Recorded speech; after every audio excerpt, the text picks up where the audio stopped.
हम सबको पता है कि कोई भी अच्छा काम हो, पूजा सबसे पहले गणेश जी की होती है ना? पर कभी ये सोचा है कि अगर कोई उन्हें जानबूझकर भूल जाए तो क्या होगा?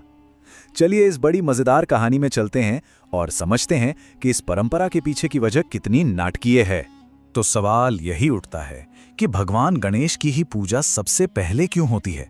मतलब कोई भी पूजा हो, कोई भी फंक्शन, शुरुआत हमेशा गणेश जी से।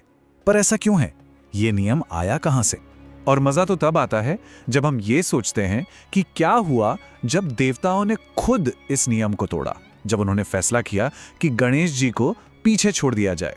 इसका जो नतीजा निकला ना, वो बहुत ही यादगार था। तो चलिए कहानी शुरू करते हैं। बात है भगवान विष्णु के विवाह की।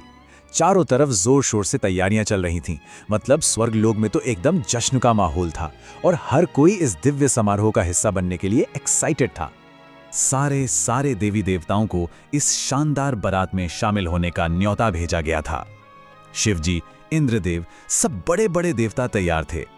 पर इतनी लंबी गेस्ट लिस्ट में से एक बहुत जरूरी नाम गायब था, भगवान गणेश का।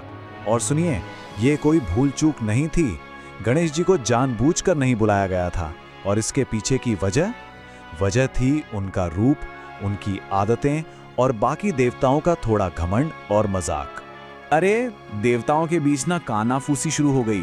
कोई कहता अरे वो तो बहुत ज्यादा खाते हैं, तो कोई मजाक उड़ा रहा था उनका पेट देखो कितना बड़ा है, और वो सूंड अगर वो बारात में चले ना तो हमारी सारी शान चली जाएगी।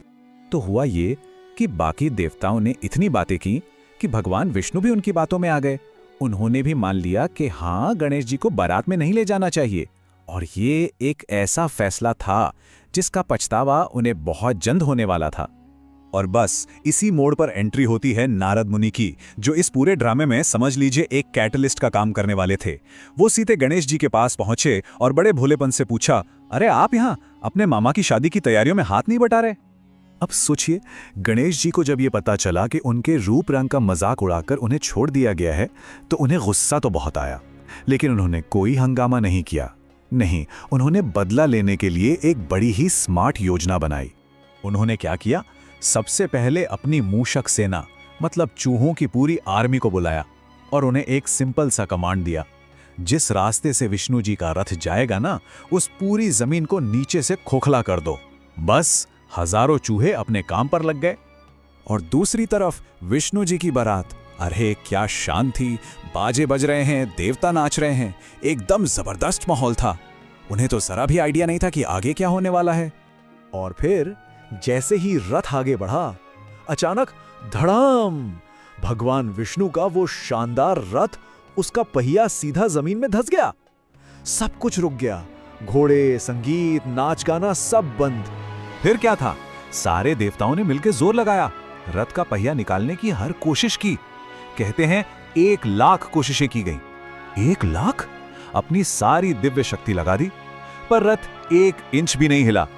अब जब कोई भी तरीका काम नहीं आया, तब देवताओं को एहसास हुआ कि यार ये कोई मामूली बात नहीं है, जरूर हमसे कोई बहुत बड़ी गलती हुई है। और तब वो सोचने लगे कि आखिर इस मुसीबत की असली वजह क्या है। और तभी उन्हें याद आया गणेश जी, जिन्हें विघ्नहर्ता भी कहते हैं, मतलब बाधाओं को दूर करने वाला। और उन्हें यह समझ आ गया कि अरे, हमने तो विघ्नहर्ता को ही नाराज कर दिया है, इसीलिए तो हमारे रास्ते में इतना बड़ा विघ्न आ गया है। जैसे ही अपनी गलती का एहसास हुआ, सारे देवता, विष्णु जी भी, सब ने वहीं खड़े होकर गणेश जी को याद किया। उन्होंने अपने घमंड के लिए, अपने कहे हुए शब्दों के लिए सच्चे दिल से माफी मांगी। और जब भक्तों की पुकार सच्ची हो तो भगवान सुनते ही हैं। गणेश जी का गुस्सा शांत हो गया। वो वहीं प्रकट हुए और बस एक इशारा किया और चमत्कार देखिए, रथ का पहिया अपने आप जमीन से बाहर आ गया। तो ये जो घटना हुई ना, ये सिर्फ एक रुकी हुई बारात को आगे बढ़ाने के लिए नहीं थी। नहीं, इसने हमेशा के लिए एक ऐसा नियम बना दिया जिसे आज भी हम सब पूरी श्रद्धा से मानते हैं। उसी दिन भगवान विष्णु ने ये ऐलान किया, आज से तीनों लोकों में कोई भी पूजा हो, कोई भी शुभ काम, अगर गणेश जी की पूजा सबसे पहले नहीं हुई तो वो काम कभी सफल नहीं होगा, कभी पूरा नहीं होगा। तो देखिए, ये कहानी आज हमारे लिए इतनी जरूरी क्यों है। इसी घटना के बाद से गणेश जी की पहली पूजा की परंपरा शुरू हुई। आज भी देखिए, शादियों का पहला कार्ड गणेश जी को ही जाता है। और सबसे बड़ी बात, ये हमें एक बहुत बड़ी सीख देती है। किसी को भी उसके बाहरी रूप को देखकर जज मत करो, उसका अपमान मत करो। तो ये कहानी ना हमें एक बड़े गहरे सवाल के साथ छोड़ जाती है। क्या ऐसा नहीं होता कि हम अक्सर सबसे बड़ी ताकत को बस उसके बाहरी रूप की वजह से नजरअंदाज कर देते हैं? शायद असली शक्ति, असली ताकत वहीं छुपी होती है जहां हम उसे देखने की उम्मीद भी नहीं करते।